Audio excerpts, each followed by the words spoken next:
Good morning, all of you, and I welcome you all in Monochromatic English School online classes. So, today we are going to start our new subject, general knowledge.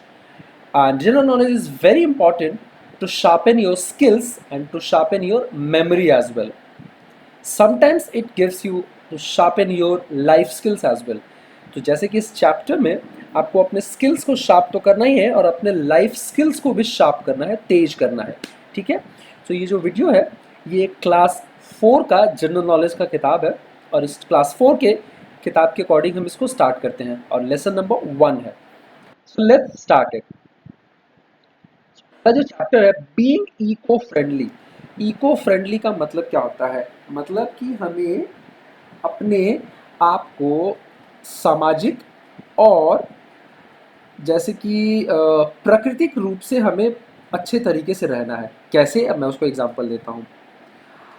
अगर हम आसपास में अपना कूड़ा फैलाते हैं तो क्या वो हम इको फ्रेंडली हो पाते हैं? नहीं।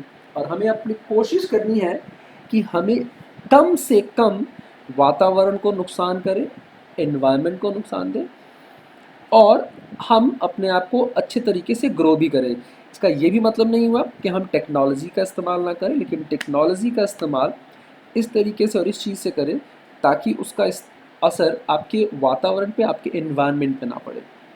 So, इसी में लिखा हुआ है being eco friendly the 3 Rs of the environment. 3 R है जो कि एनवायरनमेंट के लिए बहुत ज़रूरी है। पहला reduce, second reuse, third recycle. अपने वर्ड से ही क्लियर है। रिड्यूस का मतलब कम करना, रीयूज का मतलब उसको दोबारा इस्तेमाल करना, रिसाइकल मतलब उसे वापस से साइकिल में चला लेना। जैसे प्लास्टिक आपने देखा होगा, बहुत सारे रैग पिकर्स आप लोगों ने अपने गली मोहल्ले में देखा होगा। रैग पिकर्स मतलब वो लोग होते हैं जो आपके घरों में कूड़े कचरे जो आसपास में फेंके होते हैं ना, उनमें से प्लास्टिक्स चुनते हैं, या फिर कबाड़ी वाले भी आप इनको बोल सकते हो। सो रैग पिकर्स आपके आसपास में घूमते होंगे, वो रिसाइकिल करते हैं, पॉलीथीन्स को लेते हैं और फिर वो जाके दूसरे कबाड़ी वालों को बेचते हैं, फिर कबाड़ी वाला दूसरे कंपनी वालों को बेचता है, उससे प्लास्टिक रिसाइकल हो पाता है। ठीक है, तो अगर आप जानने आपको सोचने में और समझने में बहुत ही आश्चर्य होगा कि रिसाइकिल जो होता है वो कितना परसेंट प्लास्टिक का रिसाइकिल हो पाता है। मतलब आप सोच नहीं सकते हो कि हम लोग कितना प्लास्टिक डेली यूज़ करते हैं अपने लाइफ में। मैं आपको भी एग्जांपल बताता हूँ और आप you will be shocked to know this. तो हम जो इंडिया जो रिप्रोड्यूस करता है वो लगभग 9 मिलियंस टन प्लास्टिक हम बनाते हैं। 9 मिलियंस, लगभग इसे 9 मिलियन से ज़्यादा होता है, but I am just sharing the rough example. So 9 million ton का प्लास्टिक इंडिया बनाता है, जिसमें से सिर्फ 50 से 55% ही रिसाइकल हो पाते हैं और बाकी 40 से 45% का जो प्लास्टिक होता है वो हमारे गली कूचों में गिरा रह जाता है, नालियों में रह जाता है, कई बार जानवर खा जाते हैं जिसकी वजह से वो मर भी जाते हैं। तो आप सोचो कि कितना हम लोग प्लास्टिक का यूज़ करते हैं। अब आप खुद सोच सकते हो कि अगर हम कभी मार्केट में कोई चीज़ लाने जाते हैं, कोई दूध की थाली लाने जाते हैं या फिर और भी बहुत सारे ऐसे चीज़ें लाने जाते हैं, तो हम दुकान वाले से एक प्लास्टिक मांग लेते हैं और फिर हम उस प्लास्टिक का यूज़ क्या करते हैं, तो उसमें कचरा भर के फिर वापस उसी को नालिए में डाल देते हैं। तो सोचो हम कितना प्लास्टिक और कितने कचरे को हम बढ़ाते हैं। सो इसीलिए इसमें लिखा हुआ है कि रिड्यूस, रीयूज एंड रिसाइकल, ये 3 आर है, तभी हम अपने एनवायरनमेंट को इको फ्रेंडली बना सकते हैं।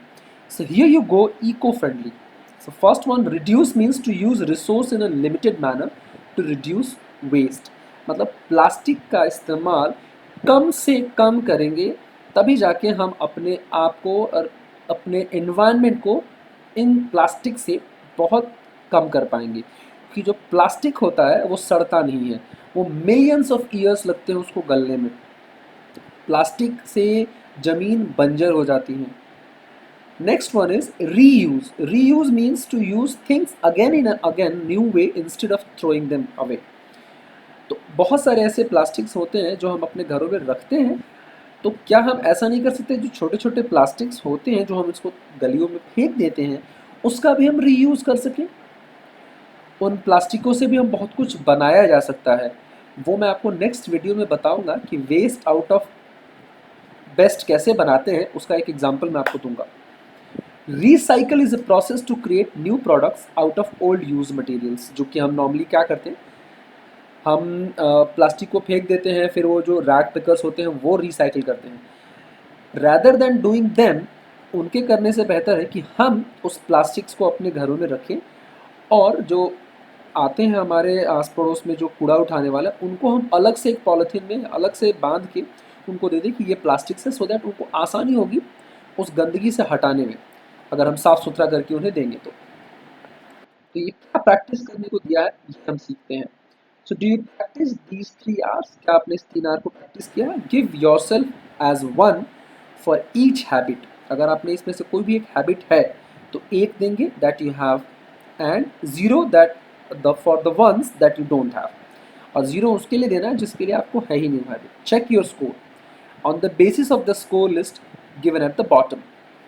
So I buy a toy, मैं एक टॉय खरीदता हूँ even when I don't need it because it is new in the market. ऐसा कभी हुआ है कि मैं एक ऐसा खिलौना खरीदता हूँ जिसकी मुझे ज़रूरत नहीं है, लेकिन फिर भी मैं मार्केट में खरीदता हूँ, मैं इसको अपना ज़ीरो दूंगा। इसी तरीके से आप अपना स्कोर देना होगा। I buy items that are wrapped in lots of plastics cover. मैं उन्हीं आइटम्स को खरीदता हूँ जिसमें बहुत सारे प्लास्टिक्स कवर लगे होते हैं। सो आई गिव इट 1। ऑफकोर्स मैं इस तरह का ही प्लास्टिक कवर खरीदता हूँ। सो ये मैं अपना एक एग्जाम्पल दे रहा हूँ, आप अपना एग्जाम्पल सोच के देना कि आपको क्या लगता है कि आपने किस तरीके का चीज़ें खरीदते हैं। रैप्ड मतलब होता है लपेटना। I prefer to go by car than a bicycle to school. आप अपने एग्जाम्पल्स को दें। I write on only one side of paper. इससे पेपर की भी बर्बादी होती है। I always forget to carry a shopping bag to the market. I pack my food in aluminium wrap. I don't like to give away my old toys to children who can use them. तो इस तरीके के आपको देख रहे होंगे, तो ये 10 क्वेश्चंस है, और 10 क्वेश्चंस के आंसर्स आपको यहाँ लिखने हैं। उसके बाद अब जब आपका यहाँ पे स्कोर आप टोटल करोगे तो स्कोर आप इससे मैच कराना। यहाँ पे आपको स्कोर लिस्ट दिया हुआ है। अगर आपका स्कोर 5 से 7 के बीच में आता है, that not so eco friendly. अगर आपका लेस देन 3 आता है, मतलब कि इको फ्रेंडली है, और 0 आता है मतलब वेरी इको फ्रेंडली है।